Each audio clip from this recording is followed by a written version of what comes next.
इस संसार में आने वाला प्रत्येक बालक संपूर्णतः संस्कार रहित होता है।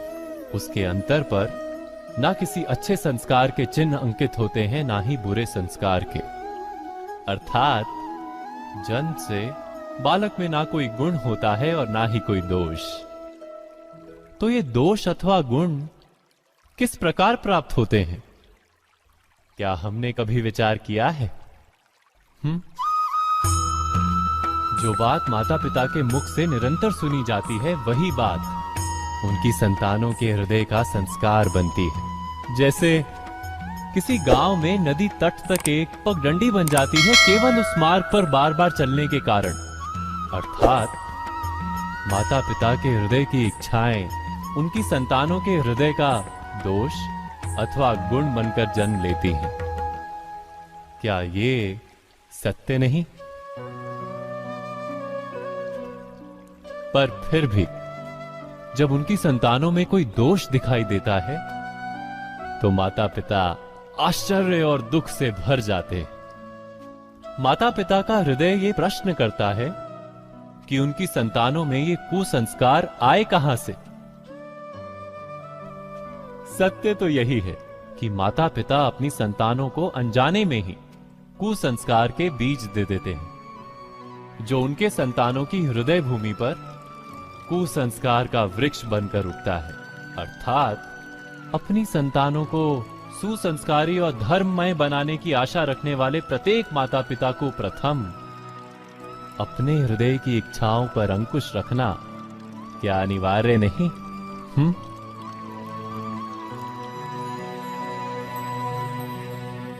प्रत्येक माता पिता इस पर विचार अवश्य कीजिएगा।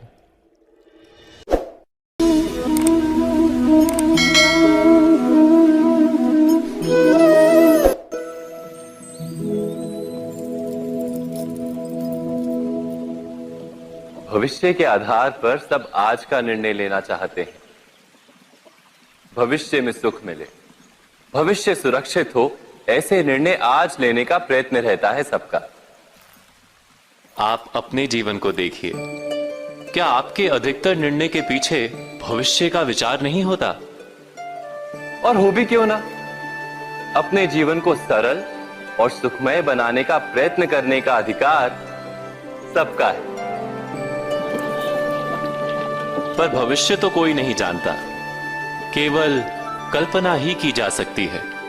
तो जीवन के सारे महत्वपूर्ण निर्णय कल्पनाओं के आधार पर ही करते हैं हम। क्या निर्णय करने का कोई तीसरा मार्ग हो सकता है? विचार कीजिए। सारे सुखों का आधार धर्म है और वो धर्म मनुष्य के हृदय में बसता है। तो प्रत्येक निर्णय से पूर्व स्वयं अपने हृदय से ये प्रश्न अवश्य पूछ लेना कि ये निर्णय स्वार्थ से जन्मा है या धर्म से। क्या इतना पर्याप्त नहीं? भविष्य के बदले धर्म का विचार करने से क्या भविष्य अधिक सुखपूर्ण नहीं होगा?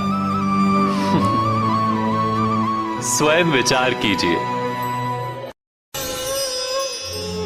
व्यक्ति को जब उसके अपराध का दंड मिलता है, तब कभी कभी उस न्याय को देखकर मन कचोटता है।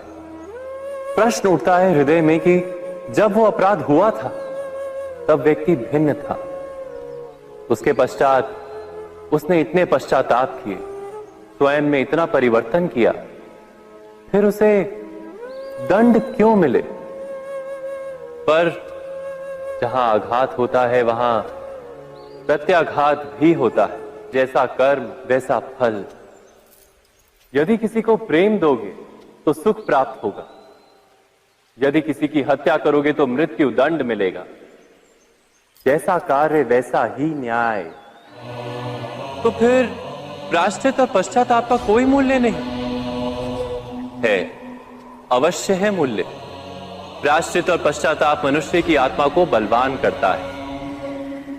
आने वाले दंड को स्वीकार करने के लिए मनुष्य को तैयार करता है। अर्थात बिना प्रायश्चित के दंड स्वीकार करने का कोई मूल्य है? स्वयं विचार कीजिए।